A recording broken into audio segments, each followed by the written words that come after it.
It's just 5 days to go to the 2023 Presidential and National Assembly elections. Of course, many Nigerians are anticipating that lawful day, that wonderful day, that historic day when they will go to the polls and elect a new leader for the Federal Republic of Nigeria to steer the ship of this country for the next 4 years. But of course, this hasn't come with its attendant challenges, as there are many challenges here and there that continues to throw in doubt whether the 25th of February is a reality or not. Of course, one of the major issues talking about the Naira swap, and all of that still continues to exist. But in spite of this, Nigerians are quite optimistic, and I'm sure very ready from our observation here that indeed 25th February is a day of destiny for the Nigerian people. But all of these challenges exist, and here in the FCT, we are looking at what are the major challenges and what are the determining factors for electing a leader in Nigeria from the perspective of the FCT. And of course, to have that conversation, I have been joined by someone whom I'll get to introduce to you right after this break. Welcome to Politics Alive, reaching you from Alive Television. I am Olubinga George. Welcome back. Now, looking at the 2023 elections, looking at the role of youth and factors that will determine how FCT residents will vote in the 2023 elections, I have been joined by our president. I call him our president because I'm a resident of the FCT. The president of the Abuja Resident Youth Association, Ambassador Akoshile Mukhtar. Don't forget, he's also the vice president of the National Youth Council of Nigeria. So a double honor right here in the studios to look at it from the youth perspective and the Abuja resident perspective. It's good to have you join me, Ambassador. It's my pleasure. Thank you for having us. All right, let's go straight to the point. February 25 is here. I'd like to ask from your own perspective. A lot of people are doubtful. I spoke to some persons this morning, and they said as of this moment, they are not even sure if we will have an election. Will there be an election on the 25th of February? The INEC, who are saddled with the responsibility of conducting an election, has come out to say there will be an election. Mr. President has also assured Nigerians that there will be elections. Our young people, we had also sat and issued press statement to tell our young people that there will be election, that people should just go by their normal activities and rest assured that the crisis and the eventualities that we are ongoing seeing currently will be overcome and there will be election. All right, that sounds like a lot of hope. Yeah. All right, but you quite agree with me that there are so many challenges where election is concerned. For the purpose of this conversation, we will narrow it to Abuja residents, to residents of the FCT in this conversation. A lot of factors determine why people vote or who people vote for in elections. And one of the major factors that we have seen so far in the trajectory of Nigeria's elections is ethnicity and regionalism. When we talk about this, Abuja and the FCT is a very strategic place, being the nation's federal capital territory. But we also look at it from where it stands, where regionalism is concerned. It happens to be in the northern region. It happens to be one of the three geopolitical zones that we're talking about, the north central region. So a lot of people say, well, Abuja is no man's land. And I've heard many residents say Abuja is not no man's land. Abuja belongs to some people. I'd like to get your perspective from there, where ethnicity and regionalism is concerned. In these elections, we have major stakeholders two of the major stakeholders happen to come from the northern parts. We have Alhaji Atiku Abubakar, who comes from the northeast. We have Rabi Musa Kwankwaso, who comes from the northwest in Kano. And going by the normal trajectory of Nigerians voting a person that is from their tribe, from their region, do you see the northern candidates having an edge over other candidates in this election for FCT residents? Thank you again. When you talk about the analysis of election, it has to be based on individuals and not a general perception or perspective. the candidates that you have mentioned, those from the north, and Asiwaju Bola Ahmed Tinubu, I don't know why you didn't mention him from the south.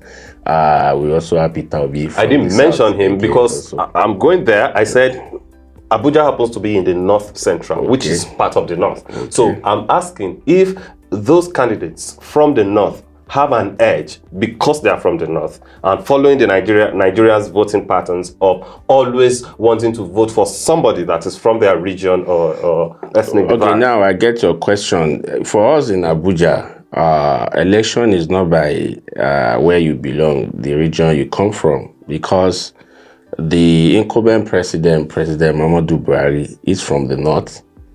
And some of the agitations of the indigenous and even residents of Abuja have not been met during his tenure, his 8-year tenure. One, we want an indigenous minister.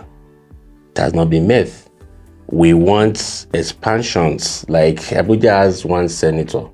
Instead of expanding it to have more like other states, 3 senatorial districts, it has not been met. We want a mayoral status where FCT will also be independent, just like other states. It has not been met. So if a president or a presidential candidate come to FCT and say, A, B, C, D are my promises to you, when I become president, I will do them for you. Holistically, we will go for such a person. Okay, so it's not about I'm from the south, I'm from the north. It is about what you have to bargain with in the best truthfulness of your conscience. Okay, so you mean to say that regionalism, ethnicity have no place within the FCT and where voting is concerned? At all, because FCT is diverse. We have people from the north, we have people from the south, we have people from all walks of life staying and residing in Abuja. So if you say you are from the northwest, you have your candidate. If you say you are from the northeast, you have your candidate. If you say from anywhere, you have your candidate. But the indices that makes us to now choose are what I have told you. Who will come to FCT to better the lives of Abuja? So Abuja will not collapse. Influx every day. People are coming to seek better lives in Abuja, but they are not improving upon the amenities that it's already there, social amenities and the rest. So we want a president that will be concerned about the development of the capital city. That is just what we think. A lot of people do say, in private conversations that I've had now, do say that, well, if Abuja has some of the demands that it's making, like the mayoral status and all of that, that there may be a clash of power because Abuja is a federal capital territory and hence, has the federal capital apparatus in its management. So maybe I should get your thoughts on that. Well, do you think there will be a clash of power? I don't know what you mean by clash of power, because there's always a constitution that is a guiding principle for what everybody does.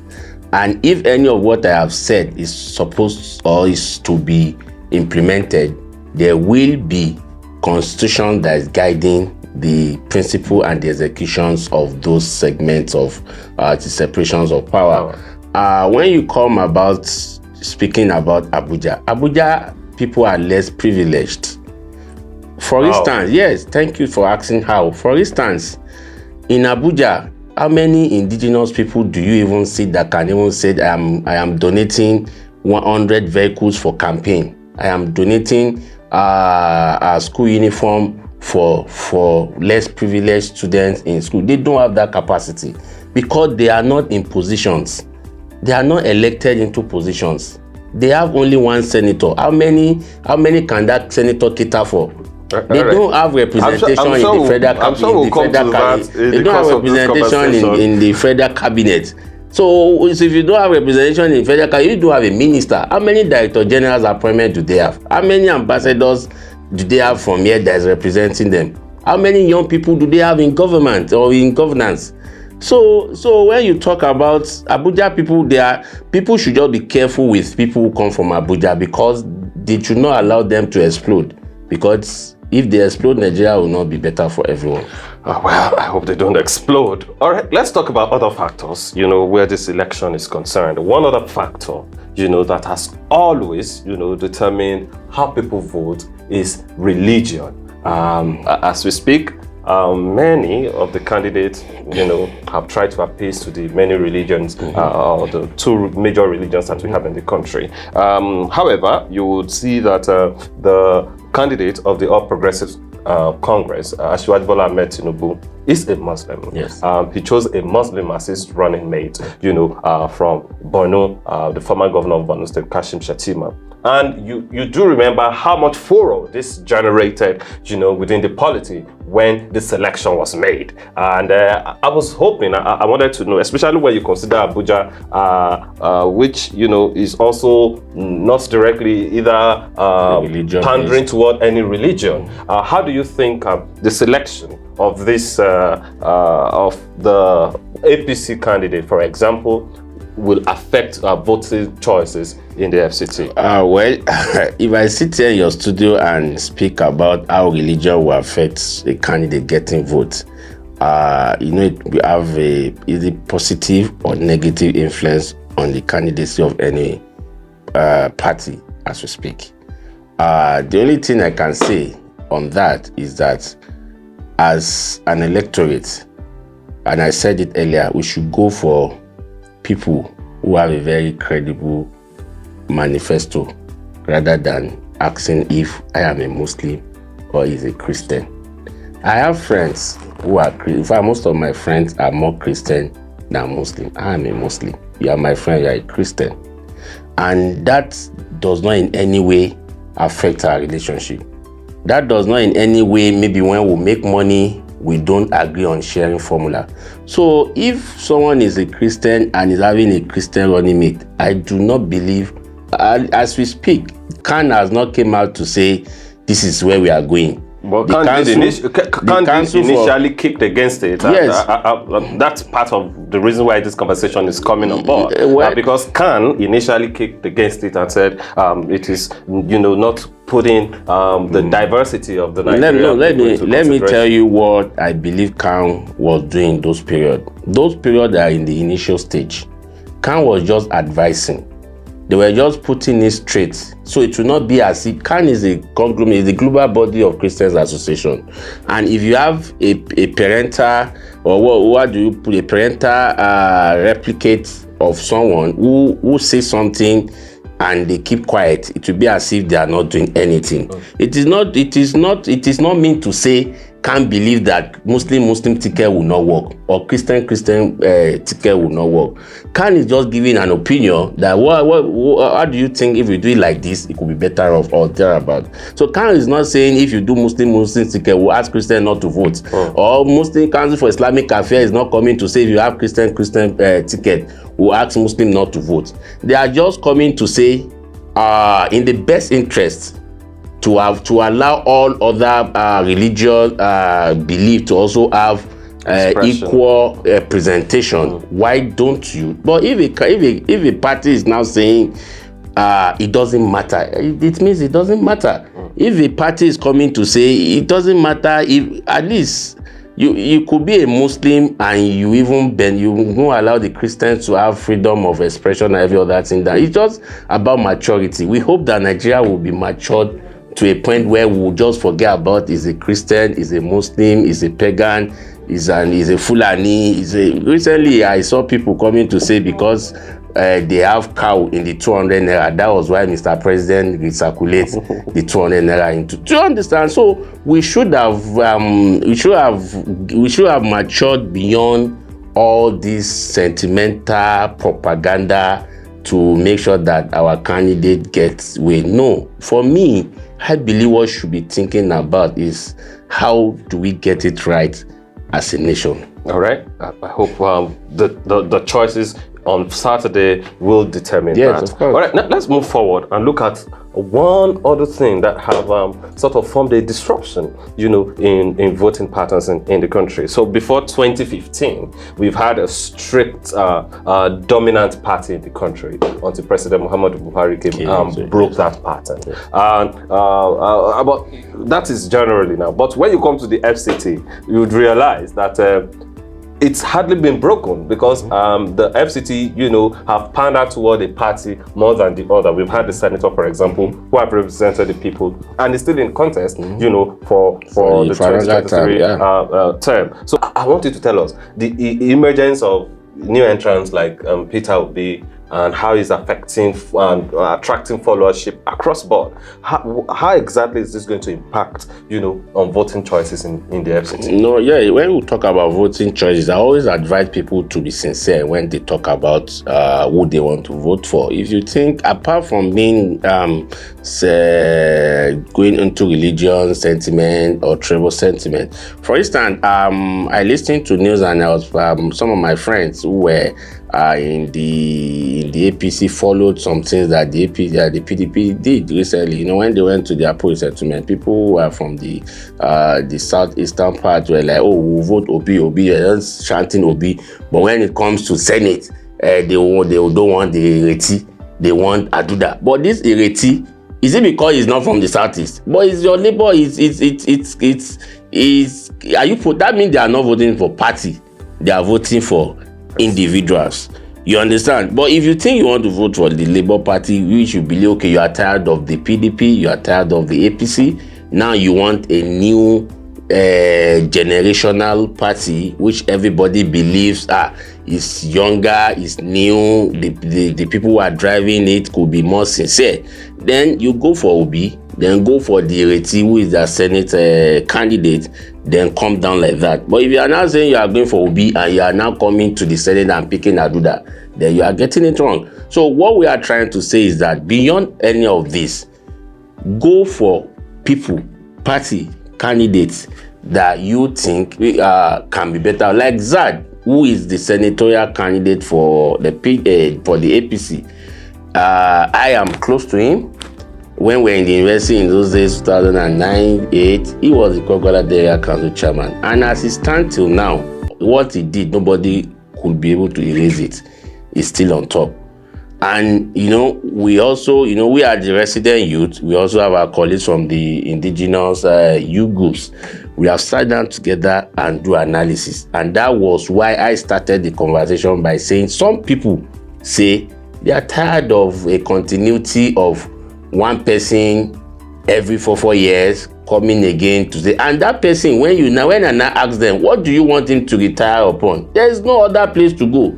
If the government has came to say, okay, an indigenous person can be appointed as the federal cabinet, a minister, then I'm sure the likes of Aduda will opt for that. Or if you say, okay, you are bringing up a mayoral status for an indigenous of FCT, the likes of Aduda can. But if you say you don't want him again, where do you want him to go? Politics money, when you spend it 1, 2, 3 years, if you are not careful, it's gone because you are not seeing it the way you have been seeing it. That's why I say, if I hadn't been in FCT now, we have people, this is APC government.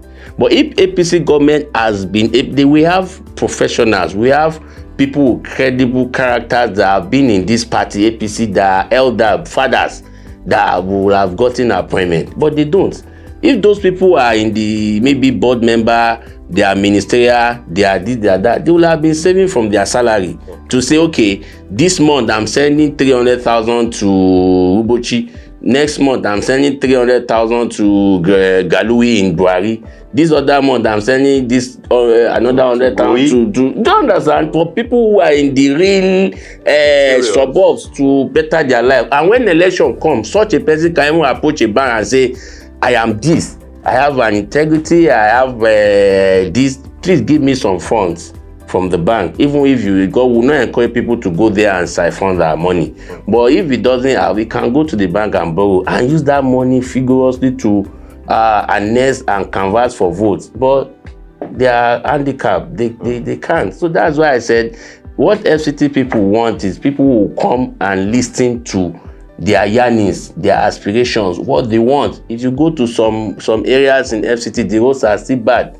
There is no street lights. There's insecurity. All right, Conrad, I'm quite aware of some of the challenges within the Federal Capital Territory. And as a youth, I'd like you to speak to this. Amongst the many candidates, we have some young persons, like from some very some parties that are not as popular as we might have thought about, like for example, the senatorial candidate of the African Democratic Congress, Paul Smith Obasi. He's in his 30s and he's in this race, and he said he's there to win. I want to ask if there is a chance for such young people as the leader of youth, in the FCT. But we'll take the response to that right after this break. All right, let's take this quick break as this conversation is coming on. When we return, we'll continue with the conversation. Stay with us. We'll be right back.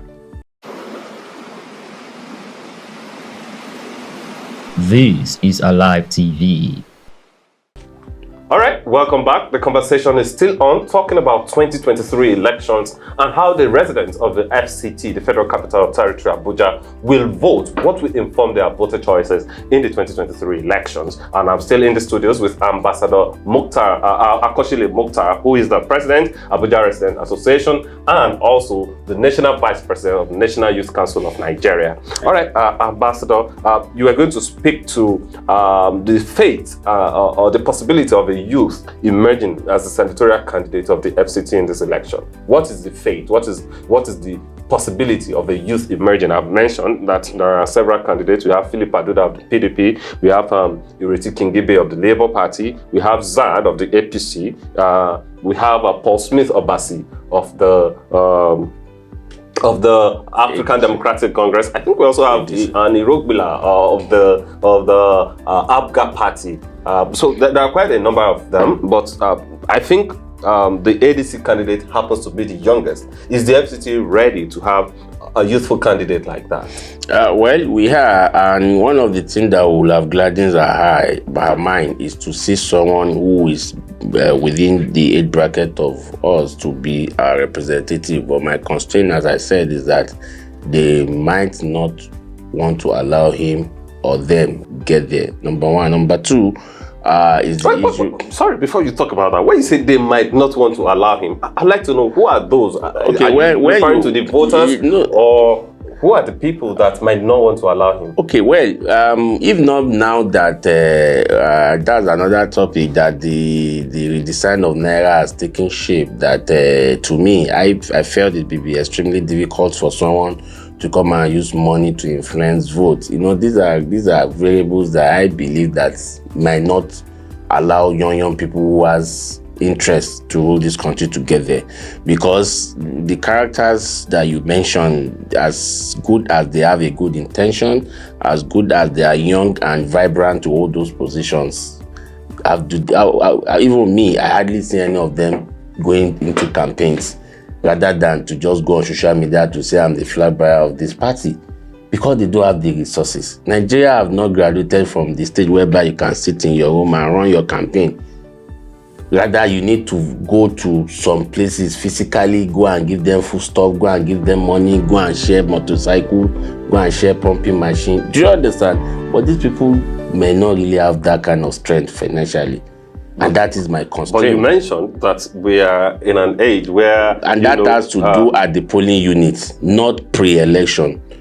Do you understand? They have to campaign before they get to where they can even use money. Yes, that's what I'm saying. Some of them have been going out, and to their fairness, I just want to know. I just want to know now. Many of them have been going out. I happen to maybe attend one or two of their events. I just want to know: is it possible? Because there is a candidate in the presidency now that is talking about we don't give shishi, and not giving shishi, the popularity continues to grow. Is it possible, that these people can also, through this we don't give shishi, and they know, some of them have even campaigned on the fact that I am young, I am vibrant, and I'm able to deliver governance. Check my track record. I did this when I was at this stage. I did this when I was at this stage. All of this, is it enough or is it not enough to get the voting public? No, attention? It is. If you also go to our website and some of our activities, we have been advocating for our colleagues to make sure that one of the first things they should look after is age. Because we run not too young to run, we run so many advocacy for bringing young people into governance. But for me, I also believe in another way that eventually, if they could not allow those young people to get there, they should try and give us appointments. If you understand, I'm still concerned with allow, because when you say I'm concerned, because really when you say allow, I'm still thinking, okay, maybe you have it's not supposed got to be an election. No, it's supposed to be an election, and all the candidates will go. Okay, what are the ages of those that are contesting for this election? When I said I know what I'm saying, if you do a statistics of people who are running for presidency, what is their age bracket? How many are below 40? How many are above 60? Do you understand? And you and I knows that those that are contesting for president, it either Asiwaju, Atiku, or Obi guessed it. Are these people young? No.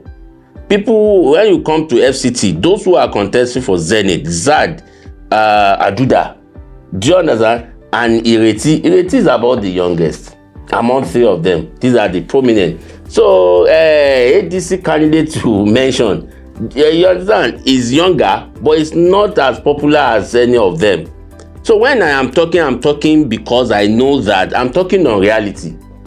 I will not come here to say the guy is prominent or is close to winning or not. Me, I have only one photo, but I know that I have a forum and I have a platform to talk to other many Nigerians who are younger, and that is what we have been saying to them, that consider before you go out on that day. We will not come and go with you or tell you what to do at that moment. Campaign stops by Thursday. Yeah. That is the only time anybody can tell you, please vote for me.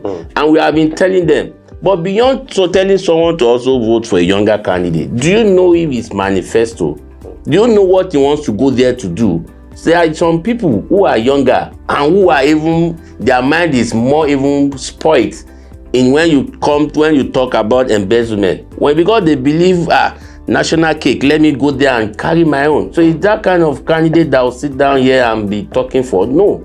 So if before we now also think about, because these other people that have been there, we have known their performance. I just told you about a performance of the APC candidate, and we are aware of what distinguished Senator Aduda Tanimu has done while he was there. Because we felt he's the majority leader in the National Assembly, and he's not holding a small position. So we felt that with that position, he has not done enough. Okay. All right, let's move away from there now and look at most recent issues in the country. You and me know you mentioned this in passing earlier, and talking about the Naira swap policy and how this is going to impact on the 2023 elections. I'm aware that you are holding a rally tomorrow, which talks about peace, peace rally for the 2023 elections. When we talk about peace, it perhaps means that there is trouble, there is chaos in the society. How does your rally tomorrow connect with the current situation in the country, and how will it affect the 2023 election that is meant to hold on Saturday? You see, if anybody is talking about rally, in fact, there's some rally that one person will just go and carry your placard like this, and you are doing your own rally, because they will check what is written and people will know. Someone like me will have been the first person to go outside. In fact, I did a press conference on that youth council to say we directed all our state chapters, all the 774 local government coordinators to embark on a 1-week rally. But now in FCT is very fragile. We cannot toy with the peace of FCT and give it to the Minister of State and the PAMSEC of FCT. They are trying their best to make sure that the youth, the elderly, the market women, the road transport, all of them get to know about this policy where they call Naira swap and redesign of Naira.